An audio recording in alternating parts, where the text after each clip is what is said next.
So this is something that, as I talk to our politicians, is a constant subject for me. How do we educate people? How do we set up the courses to provide this conveyor belt of talent, or do you just want to grind our industry to a halt? So this is a very big thing if we're to keep on going. And frankly, residential and commercial solar installing labor stays local, has long-term jobs, and in my mind is more beneficial in the long scale than utility scale work where you may bring 400 people in for 6 months and then they leave the area and go somewhere else. So 3 positive things that I'm really looking forward to that I think are driving the industry. 64% of US jobs lie in small businesses. Kentucky has over 300,000 of them. Those businesses pay the highest utility rates. They pay 40% more than you pay for your home. It's an amazingly unknown fact. If anybody's going to do solar, small businesses should be the one to do it because they get significantly better returns on their investment than anybody else you can talk to. You pay 10 cents, they pay 14 cents, effectively, or that margin of difference. And they get the same tax credit as you get at home, and they get a capital depreciation going to benefit as well. So if you compare the returns for putting solar on your roof, large commercial projects such as on factories where you're paying very low energy costs, maybe 6%.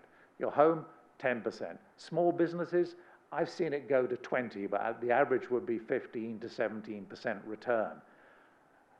People should be tripping over themselves to take those kind of predictable returns, which you're going to see for the next 25 to 30 years. We've got a lot of work to do on that, but it's an untapped gold mine to drive solar forward. Second of the 3, agricultural solar. You may or may not be aware that if you live in the country, and 32% of the population of Kentucky do live in rural areas, the USDA will give you a 25% grant to pay for the solar project on your farm or business.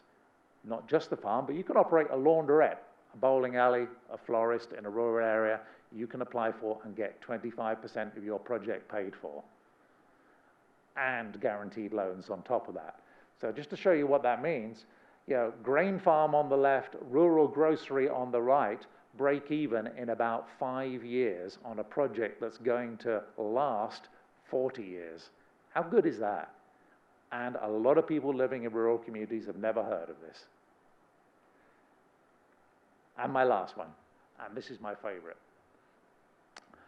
We are standing on the shoulders of giants and taking a look at what other states have done to drive community solar. Indiana has done an outstanding job in driving penetration of solar in every city. They basically formed buying co-ops in multiple cities that drive down the price of solar for those cities. This was Indiana in 2015. This is Indiana 6 years later, and all of that comes from community projects done by people like us sitting here today. Bloomington, Fort Wayne, South Bend, Evansville, they put together buying teams, put out RFPs to the local solar installers, and typically get a 15 to 20% discount off what it costs to put solar on your roof.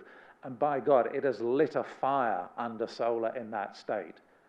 We've only just caught on to this. It's one of the biggest weapons we've got to get more residential solar out there quickly across this state than anything I can think about, which is why I've been spending time doing this in Louisville with the team there.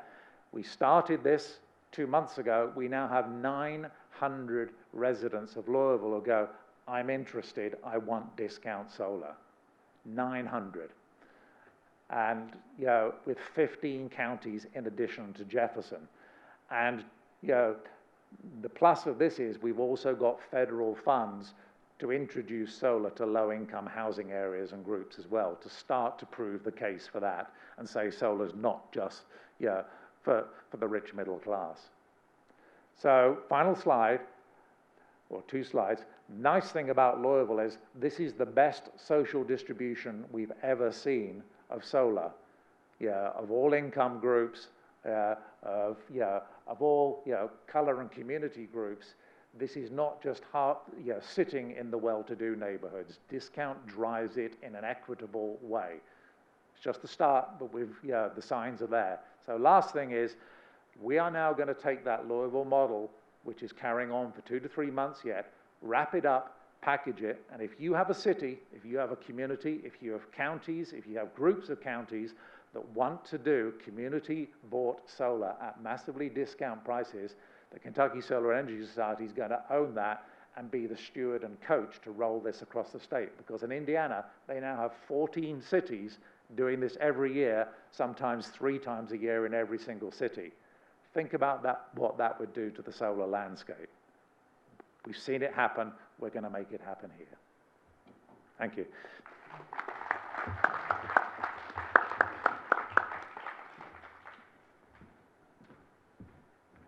Thank you, Steve. We have a few minutes for questions, and it's a shame that we don't have more time for questions, but we'll just do the best that we can. So I'll give this one to Steve. How do you find reliable solar panels and distributors and avoid the scams? Steve? You've got a question. Sorry. Apologies. I was being coached. How do you find reliable solar panels and distributors and avoid the scams? And I think they're referring to installers. Yeah. There's a couple of good kind of guidance documents, one on the Kentucky Solar Energy Society website, but the first thing I say is look for nationally recognized qualifications would be one of my top 3 or 4.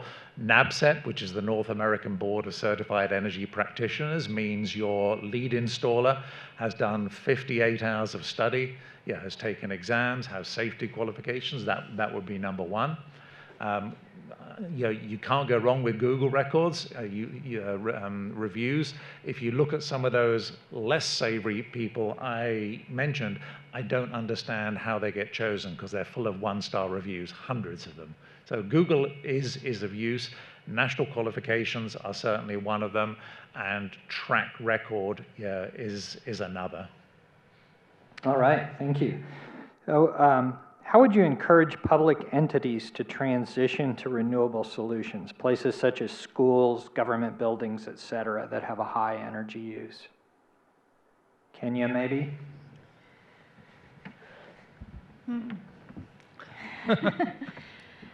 All right. Well, I think there's some options that are going to really affect the ability of schools, and I'm going to speak to the infrastructure funding and for our public entities. So the Infrastructure Investment and Jobs Act has a specific funding just for schools that can enable them to do robust efficiency and renewable energy projects. So schools will have a direct line to funding that can enable them to do, robust improvements. I will say Kentucky has a strong history on energy efficiency and Energy Star schools in the nation. In fact, we were the first to have the net zero school in northern Kentucky and in Bowling Green. And at one time, we were number 3 in the nation in terms of our Energy Star certified schools compared to other states. So our schools are going to have a direct line to millions of dollars of funding. Public entities, Kentucky's fortunate. We have a green bank for governmental entities that can receive funding. I believe that was from our old ARA, Recovery Act funding. But also, government entities will have access to infrastructure funding that can not only help them become more sustainable, but a big push in this is also resilience. And I think, too, you really have to look at sustainability and resilience are separate but aligned. Resilience is the ability to anticipate, adapt, and recover when an unexpected event kind of affects that. A lot goes into the ability to generate your own energy, be as efficient as possible so you can stay as comfortable as possible, in your home or at your school. So I think infrastructure funding will do a lot for our munis, government institutions, and our schools, but it's different. It's not flowing through the states. They're gonna have to go get it, and that's a huge need for grant writing assistance and technical assistance for our schools and for our municipal governments who may not be as used to applying directly for federal funding. All right, I see Amy. Oh, go ahead. I just got to chip into that. Having worked in 5 or 6 states, I interact with a lot of cities who are in the early stage of working out whether they've got the momentum to take sustainable moves. In the end, it starts at the ballot box. The big decider is there the political will and is there the visionary leadership in any city to move it forward? And I can think of a lot of cities in Indiana, a conservative kind of state, with Republican skewing city governments who've made great solar moves. But it's, have you got a leader? Does that leader have the vision to move the agenda forward? And have you made the right decision at the ballot box? Unless you get that right, nothing is going to happen afterwards. And Louisville is starting to blossom in that way.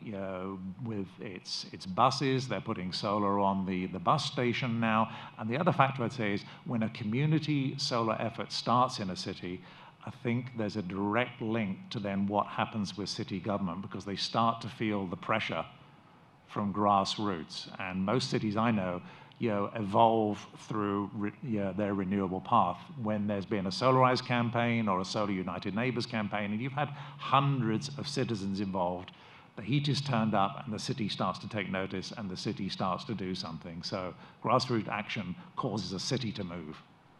I do want to ask Fitz one question before Amy comes up here and drags me off the stage. All right, so the question on Slido is, are there utility companies in the U.S. that are transitioning rapidly to solar or other renewables? But I want to open that up a little bit. It seems that some of the biggest utilities that operate in multiple states, they'll be a good citizen where the state requires them to, and then in other states, they're not so nice. How can we make that change? It's really been a mixed bag. In some respects, the co-ops, which were, of course, created under the Rural Electrification Act because utilities at that time didn't want to serve rural areas because the profit centers were in the cities. Right? And so you had government support through the Rural Utility Service to extend electrification out to rural areas. The co-ops, in some respects, have been more creative in terms of working. For example, Mountain Association down in Berea has been working with co-ops to do small business solar. One of the first efforts to capture landfill gas for electrification was a co-op up in Pendleton County. But it gets back to who is managing. Duke, for a period of time under Rogers, was fairly progressive in terms of looking at renewables. Some utilities have been much more progressive than Kentucky utilities generally have been. They have been kicking and screaming when it comes to distributed solar. One of the great issues is when you are looking at choosing your new generation assets, when you're looking at planning, do you consider climate change, right? And you talk about resilience and talk about planning. And for years, and still the case, when we were arguing that rooftop solar and solar generally is important because it helps to mitigate climate change, the response we got was, well, that's an externality and it shouldn't be considered. But when KU came in and wanted to get Public Service Commission approval for its own solar array that it was installing at the Brown Station and getting a 10% plus return on investment for its shareholders, they said to the Public Service Commission, the kicker for why you need to approve this is because it helps to mitigate climate change. So we're like, our head is just spinning here going, how is it that something that is an externality suddenly becomes an important consideration? And we realize it's because you're getting a return on your investment on it. the policies are set by the General Assembly, by the Public Service Commission, and by the utilities. As utility customers, you have a voice. We actually have some folks who have bought utility stock so that they can have a direct voice as shareholders. But there's a number of ways to change that behavior, and one of them is the demand that you're making. Is we want more options. We want green energy. Another is to do community-based solar, to do organizing on the customer side of the meter in order to help change the market and make it more affordable. Can I add to Tom? Ask Amy if you can add. Amy, I need just some time. So Tom and I go back a long ways together, but sometimes we come at a topic from different perspectives. So what's the utility's purpose, right? It's to provide reliable service and meet customer demands. That means they have to provide electricity 24/7 at usually the most reasonable, least cost price to customers. The Public Service Commission, we can talk about this all day, looks at, is that fair, just, and reasonable? A lot of loaded words there with fair, just, and reasonable. But I have to look at the utility because I have to see both sides of they're providing reliable service. I think we have seen in the last few years utilities respond to customer demands by changing the products they're offering, the services they're offering to meet corporate demand. I think the voice on the residential side may not have been as strong, and I think that's an area, Tom and I can talk about that, an area where how does that voice become a little bit stronger?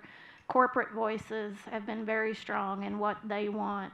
And in fact, in the Southeast, when we see renewable growth, it hasn't been driven by RPS policies in the Southeast. The Southeast growth at Georgia Power is due to Walmart and is due to their corporate entities and economic development drivers in the Southeast. So I don't paint our utilities as always the bad guy because they keep the lights on 24/7, and they've been doing that really well in our state for a long time and have kept prices relatively nationally. Yes, there's always room for improvement, but I think our utilities are starting to make sustainability plans like other corporate citizens, are starting to look at decarbonization pathways. Tom knows this.